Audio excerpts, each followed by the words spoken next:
딸만 낳았다고 날 버린 시댁, 하지만 세 딸이 챙겨준 엄마의 봄날. 어느 화창한 오전, 강남구의 유명 병원 앞으로 고급 승용차들이 줄지어 섭니다. 오늘은 디대병원 신관 개원식이 열리는 날입니다.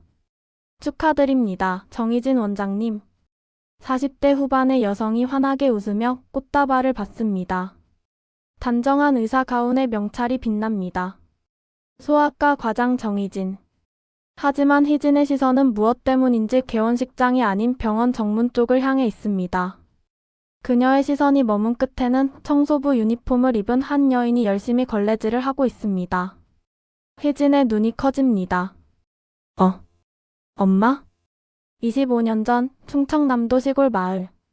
강은혜는 23살의 정성민과 결혼했습니다. 정성민의 집안은 그 지역에서 제법 알려진 한의원을 운영했습니다.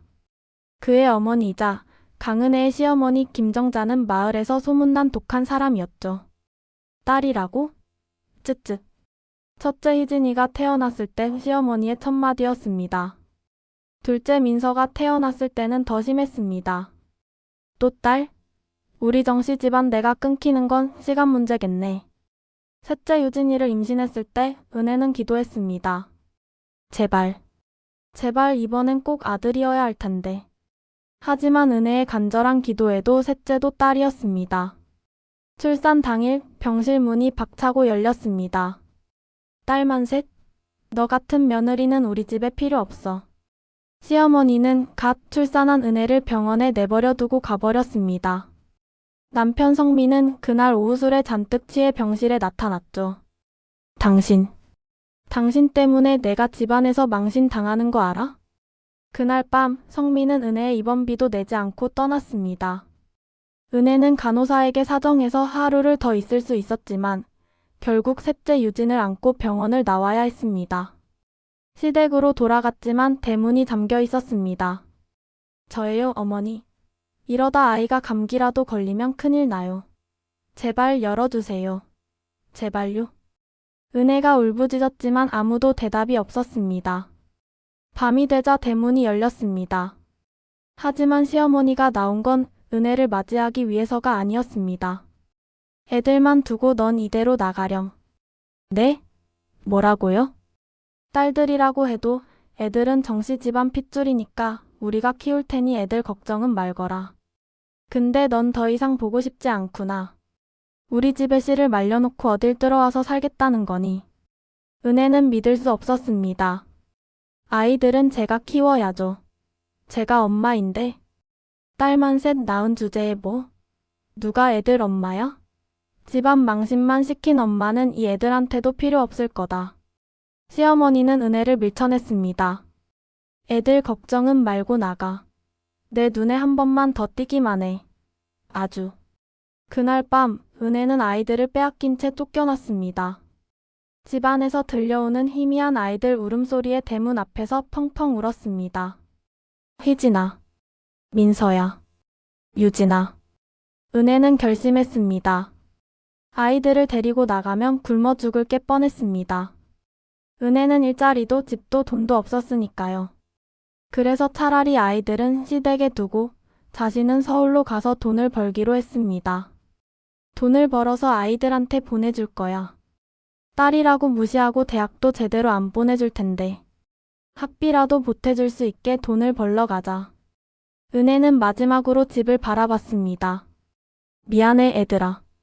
엄마가 너무 못나서. 그렇게 은혜는 혼자 서울행 버스를 탔습니다. 은혜가 도착한 곳은 서울에서도 가장 가난한 동네 중 하나였습니다. 월세 15만 원짜리 고시원. 방 크기는 2평도 안 되는 곳이었습니다. 하지만 은혜에게는 이곳이면 충분했습니다. 혼자 살 공간이었으니까요. 은혜는 구직 광고를 뒤지기 시작했습니다. 학력 고졸, 경력 없음, 나이 27 기혼. 경력 하나 없는 시골 여자를 받아주는 곳은 없었습니다. 결국 은혜가 찾은 일은 새벽 청소였습니다. 새벽 3시에 일어나 대형마트를 청소하고 오후에는 식당에서 설거지를 했습니다. 밤에는 공장에서 야간 근무까지 했죠. 한 달에 벌 수 있는 돈은 80만 원 정도였습니다. 은혜는 그중 50만 원을 시댁으로 보냈습니다. 작은 종이에 적힌 편지와 함께. 혜진아, 민서야, 유진아. 엄마가 너희 곁에 없어서 정말 미안해. 하지만 엄마는 너희를 사랑해. 이 돈으로 맛있는 거 사 먹고 예쁜 옷 입고 책도 많이 사렴. 엄마는 항상 너희를 생각하고 있어. 사랑해. 하지만 답장은 오지 않았습니다. 그래도 은혜는 멈추지 않았습니다. 매달 똑같이 50만 원과 편지를 보냈습니다. 5년 후 은혜는 여전히 같은 일을 하고 있었습니다. 청소, 설거지, 야간 근무. 이제 한 달에 100만 원을 조금 넘게 벌 수 있게 되었습니다. 은혜는 매달 70만 원을 시댁으로 보냈습니다. 작게 찢어진 종이에 적힌 편지와 함께. 희진아, 이제 초등학교 3학년이 되었겠구나. 엄마가 너 낳았을 때가 엊그제 같은데. 학교 생활은 재미있니? 친구들은 많이 사귀었어? 엄마는 너희가 건강하게만 자라주면 그걸로 충분해. 이번 달엔 용돈을 조금 더 넣었어. 공부하고 싶은 책이 있으면 사서 보렴. 엄마가 항상 응원할게. 사랑해, 희진아. 미안하지만 동생들도 잘 챙겨봐 주렴. 사랑하는 엄마가. 10년 후 은혜는 오랫동안 일해왔던 일터에서 어엿한 청소팀장이 되어 있었습니다. 한 달에 200만 원 가까이 벌게 되었고 매달 100만 원이 넘는 금액을 시댁으로 보냈습니다. 121번째 편지도 함께. 민서야, 너가 벌써 중학생이 되었다며? 엄마가 얼마나 자랑스러운지 몰라. 그림을 잘 그린다고 들었어. 시어머니께서 이번에는 편지에 답장을 주셨거든. 네가 미술대회에서 상을 받았다고. 엄마는 정말 기뻤어. 이번 달엔 미술 재료 살 수 있게 돈을 더 넣었어. 네가 하고 싶은 거 다 하렴. 엄마가 뒤에서 응원할게. 사랑해, 민서야. 15년 후 은혜는 이제 50대가 되었습니다. 허리도 아프고 무릎도 아팠지만 일을 멈출 수 없었습니다. 딸들이 아직 학생이었으니까요. 그녀는 매달 힘들게 모아둔 돈과 함께 적은 편지를 아직도 보내고 있었습니다. 유진아, 내가 고등학생이 되었구나. 엄마는 내가 태어난 날을 아직도 기억해. 너무 힘들었지만 내 얼굴을 보는 순간 다 잊었어. 세상에서 가장 예쁜 아기였어. 이번에 시어머니께서 내가 반에서 1등을 했다고 하셨어. 엄마는 눈물이 나더구나. 내 딸이 이렇게 똑똑하다니. 대학 가고 싶은 데 있으면 말해. 엄마가 열심히 모아서 등록금 보내줄게. 힘들어도 조금만 더 힘내렴. 사랑해, 유진아. 그렇게 시간이 흘러 은혜는 이제 거의 55세가 되었습니다. 아직도 그녀는 매달 150만 원을 시댁으로 보냈습니다. 딸들의 대학 등록금, 생활비, 책값. 은혜는 자신의 생활비를 최소화했습니다. 하루 두 끼만 먹고 옷은 구제 가게에서 사고 병원도 잘 가지 않았습니다. 하지만 시간이 날 때면 딸들에게 보낼 편지를 적고 있는 일은 미룬 적 없습니다. 희진아, S대 의대에 합격했다며? 엄마는 그 소식 듣고 하루 종일 울었어. 기쁨의 눈물이었어. 내 딸이 의사가 되다니. 엄마는 세상에서 제일 행복해. 내가 공부만 열심히 하면 엄마는 하루하루 행복하게 일할 수 있단다. 엄마는 항상 내 편이야. 사랑해, 희진아. 그리고 현재 은혜는 이제 58세가 되었습니다. 여전히 청소 일을 하고 있습니다. 하지만 더 이상 시댁으로 돈을 보내지 않습니다. 딸들이 모두 대학을 졸업하고 취업을 했다는 소식을 들었기 때문입니다. 이제 내 역할은 끝났구나. 은혜는 쓸쓸하면서도 뿌듯했습니다. 딸들에게 연락할까 생각했지만 차마 용기가 나지 않았습니다. 25년 동안 곁에 없었는데 아이들이 날 기억이나 할까? 은혜는 그저 멀리서 딸들이 행복하기만 바랐습니다. 15년 전 중학생이었던 희진은 할머니 은혜의 시어머니 방을 청소하다가 우연히 서랍에서 편지 뭉치를 발견했습니다. 이게 뭐지? 편지는 수백 통이 넘었습니다. 모두 같은 필체로 쓰여 있었습니다. 희진아, 엄마야. 희진의 손이 떨렸습니다. 편지를 한 장 한 장 읽어 내려갔습니다. 엄마는 너희를 사랑해. 맛있는 거 많이 먹고 공부 열심히 해. 엄마가 항상 응원할게. 희진은 그 자리에서 울음을 터뜨렸습니다. 엄마가 이런 편지를. 그날 밤 희진은 할머니를 찾아갔습니다. 할머니, 이 편지들이 뭐예요? 할머니는 당황했습니다. 그건 엄마가 보낸 거죠? 할머니, 엄마 어디 계세요? 할머니는 한참을 망설이다 입을 열었습니다. 너희 엄마는 서울에 있어. 혼자 살면서 너희한테 돈 보내고 있지. 그동안 계속이요? 응. 혜진은 다시 울었습니다. 왜 말씀 안 하셨어요? 엄마가 이렇게 우릴 생각하고 있는데. 너희 아빠가 엄마 얘기를 하지 말래서. 희진은 당장 엄마를 찾아가고 싶었습니다. 하지만 할머니가 말렸습니다. 너희 엄마는 너희가 혼란스러워할까 봐 일부러 멀리 있는 거야. 나중에 다 크면 만나고 싶다고 했어. 희진은 편지를 꼭 안았습니다.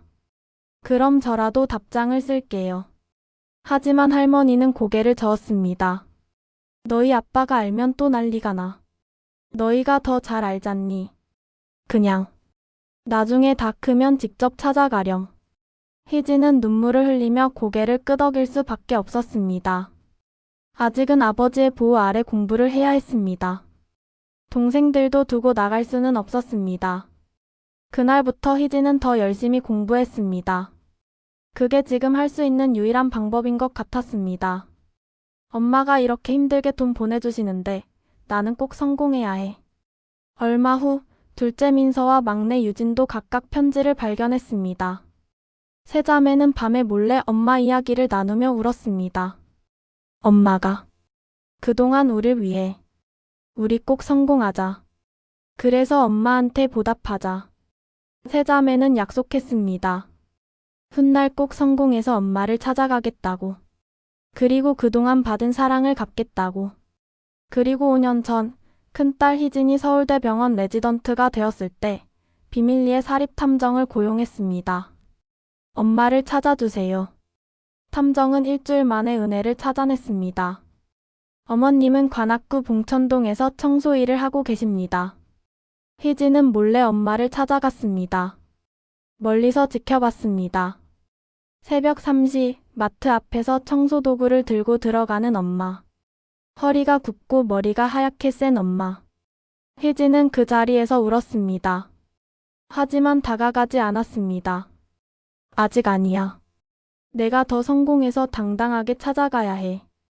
엄마를 모시고 사실 수 있는 집도 마련해 둬야 하고 동생들 공부도 더 끝나야 해. 조금만. 엄마, 조금만 더 기다려주세요. 이후 둘째 민서가 유명 애니메이션 스튜디오에 입사했을 때 언니에게 연락했습니다. 언니, 나도 이제 취직했는데 엄마를 찾아봐야 하지 않을까? 사실 이미 엄마가 어디에 계시는지는 알고 있어. 그럼 우리 언제 찾아가? 너무 늦지 않았으면 좋겠어. 조금만 더 기다려. 우리 셋 다 자리 잡으면. 그때 셋이 같이 엄마를 찾아가자. 그리고 기다리고 기다리던 막내 유진이 교사가 되었을 때 세 자매는 모였습니다. 이제 우리 셋 다 아버지의 울타리에서 벗어날 준비가 되었다고 생각해. 이제 엄마를 찾아가자. 그런데 어떻게 만날까? 만나서 뭐라고 말씀드리지? 세 자매는 고민했습니다. 그냥 찾아가기엔 25년이라는 시간이 너무 길었습니다. 엄마가 놀라시지 않게. 자연스럽게 만날 방법이 없을까? 그때 희진이 말했습니다. 내가 S대병원 신관으로 발령받을 것 같아. 소아과 과장으로. 진짜? 응. 그리고 그 병원에서 청소팀을 새로 모집한대. 세 자매의 눈이 반짝였습니다. 설마. 응.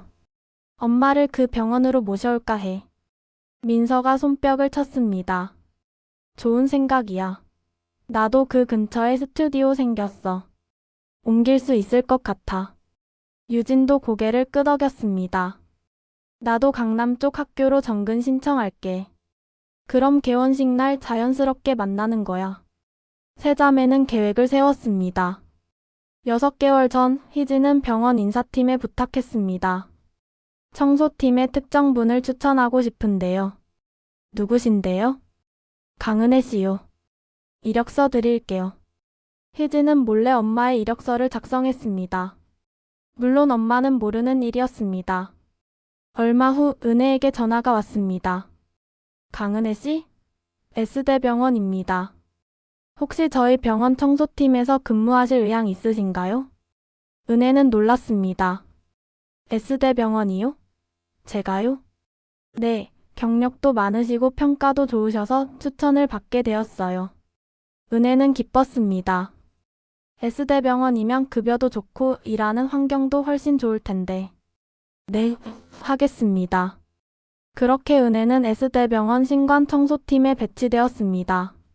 물론 큰딸 희진이 그곳에서 과장으로 일한다는 건 전혀 몰랐습니다. 딸들의 계획인지도 모른 채 개원식 당일, 은혜는 새벽부터 병원에 나와 청소를 하고 있었습니다. 오늘은 개원식이라 했으니깐 더 깨끗하게 해야 해. 은혜는 정성스럽게 바닥을 닦았습니다. 오전 10시 개원식이 시작되었습니다. 은혜는 병원 정문 근처를 청소하고 있었습니다. 그때 멀리서 박수 소리가 들렸습니다. 축하드립니다, 정희진 과장님. 은혜는 무심코 고개를 들었습니다. 그리고 얼어붙었습니다. 저 사람. 희진이? 멀리서 꽃다발을 받고 있는 여자. 은혜의 큰딸 희진이었습니다. 여기서. 이래? 우리 희진이가? 은혜는 믿을 수 없었습니다. 하지만 분명 희진이었습니다. 은혜는 급히 고개를 숙였습니다. 안 돼.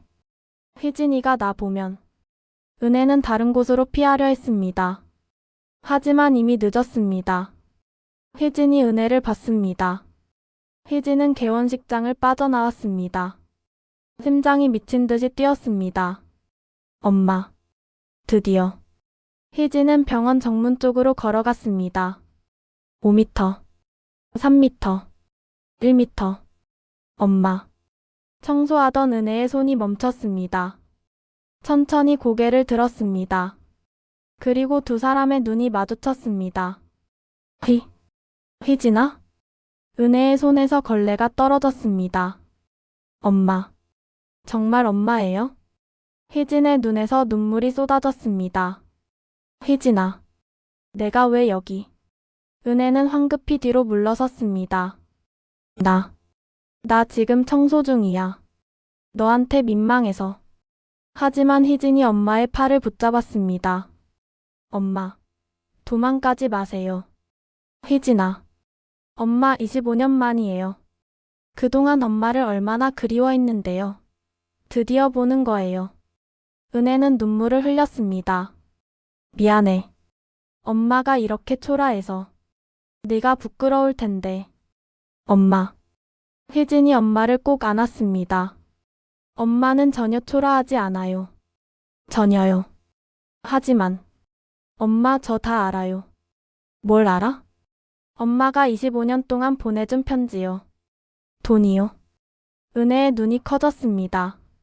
너 그걸 고등학생 때 우연히 발견했어요. 할머니 방에서요. 희진은 눈물을 흘리며 말했습니다. 엄마가 매달 보내준 돈으로 제가 공부할 수 있었어요. 희진아. 엄마가 쓴 편지 읽으면서 매일 울었어요. 얼마나 힘드셨을까, 얼마나 외로우셨을까. 희진은 엄마의 손을 잡았습니다. 거칠고 갈라진 손이었습니다. 이 손으로 25년 동안 저희를 키우셨죠. 희진아, 엄마는. 바로 그때였습니다. 언니? 멀리서 민서와 유진이가 달려왔습니다. 엄마. 민서? 넌 유진이니? 은혜를 품에 안은 세 자매는 병원 로비에서 펑펑 울었습니다. 그때 소식을 듣고 달려온 전남편 성민과 시어머니 정자가 그 광경을 목격했습니다. 초라한 청소부 은혜가 병원 과장과 성공한 딸들의 어머니라는 사실이 알려질까봐 그들은 사색이 되었습니다. 병원 로비의 화려한 샹들리에 아래 성민은 허둥지둥 인파를 헤치고 다가왔습니다. 그는 평소처럼 위험 있는 목소리를 흉내내며 희진을 불렀습니다. 희진아, 이게 대체 무슨 망신이냐? 병원 과장이라는 애가 왜 이런 천한 청소부랑 부둥켜 안고 있어? 얼른 떨어지지 못해? 성민은 은혜의 해진 유니폼을 더럽다는 듯 쳐다보며 인상을 찌푸렸습니다. 그 뻔뻔한 태도에 희진의 눈에서 파란 불꽃이 튀었습니다. 희진은 어머니 은혜를 자신의 등 뒤로 숨기며 성민의 앞을 단단히 가로막았습니다. 더 이상 다가오지 마세요. 이런 분이라뇨? 아버지가 지금 함부로 입에 올리는 이분이 바로 저를 의사로, 민서를 디자이너로, 유진이를 교사로 키워내신 진짜 저희 부모님이에요. 성민은 당황한 듯 헛웃음을 쳤습니다. 무슨 소릴 하는 거야? 내 학비며 생활비, 내 한의원 수입으로 다 대준 거 잊었어? 이 여자가 너희한테 해준 게 뭐가 있다고. 그때 뒤에서 지켜보던 둘째 민서가 가방에서 낡은 편지 뭉치 하나를 꺼내 성민의 발 앞에 내던졌습니다. 25년 동안 은혜가 피눈물을 흘리며 보내온 편지들이었습니다. 거짓말 마세요. 할머니 서랍에서 다 봤어요. 엄마가 매달 청소하고 설거지하며 보내온 돈, 아버지가 중간에서 가로채서 생색낸 거 다 안다고요. 우리 엄마 손가락이 다 갈라지도록 고생할 때 아버지는 그 돈으로 술 마시고 우리한테는 엄마가 도망갔다고 비난했죠? 성민의 얼굴이 순식간에 흑빛이 되었습니다. 주변에 모여든 병원 관계자들과 VIP 손님들이 수군거리기 시작했습니다. 세상에, 아내가 보낸 돈으로 자기 딸들 생색을 낸 거야? 비난의 화살이 성민에게 쏟아졌습니다. 막내 유진이 울먹이는 목소리로 쐐기를 박았습니다. 우리는 아버지가 자랑스러웠던 적이 한 번도 없어요. 매일 딸만 셋이라고 한숨 쉬고 우리를 집안 망신이라 부르던 당신의 목소리를 기억해요. 이제 저희는 아버지의 가짜 보호 아래 살 필요가 없으니 오늘부로 그 집에서 완전히 나오겠어요. 성민은 떨리는 손으로 희진의 가운 소매를 잡으려 했습니다. 희진아, 그래도 내가 내 아비다. 이 병원 이 사진들도 다 내 얼굴 보고 널 과장으로 앉힌 건데 내가 이러면 안 되지. 희진은 차갑게 성민의 손을 뿌리쳤습니다. 착각하지 마세요. 실력으로 이 자리까지 올라온 건 저고 저를 버티게 한 건 엄마의 편지였어요. 다시는 엄마 앞에 나타나지 마세요. 25년치 양육비와 가로챈 돈, 법대로 이자까지 쳐서 청구할 테니까 준비해 두세요. 그때까지 기세등등하게 며느리를 쫓아냈던 시어머니. 정자는 자신이 평생 무시했던 며느리가 돌아왔다는 사실에 심장을 부여잡았습니다. 아이고 내 팔자야. 전현이. 결국 전현이 우리 집안을 망하게 만드는구나. 정자는 끝내 말을 잇지 못하고 로비 바닥에 볼품없이 주저앉았습니다. 성민 역시 수백 명의 비난 섞인 시선 속에서 고개를 들지 못한 채 뒷걸음질 쳤습니다. 25년 전 갓 태어난 아이를 빼앗긴 채 쫓겨났던 은혜의 눈물을 이제는 그들이 흘릴 차례였습니다. 딸들과 재회 후 은혜는 이제 더 이상 새벽 청소를 나가지 않습니다.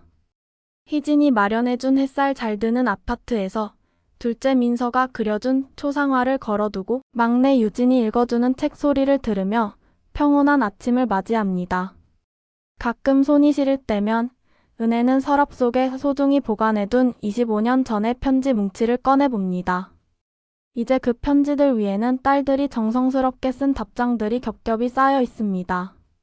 엄마, 우리를 포기하지 않아줘서 고마워요. 이제는 우리가 엄마의 우산이 되어줄게요. 창밖으로 비치는 따스한 햇살이 은혜의 굽은 손등을 어루만집니다. 고통스러웠던 25년의 세월은 가고 비로소 은혜의 인생에도 찬란한 봄이 찾아왔습니다.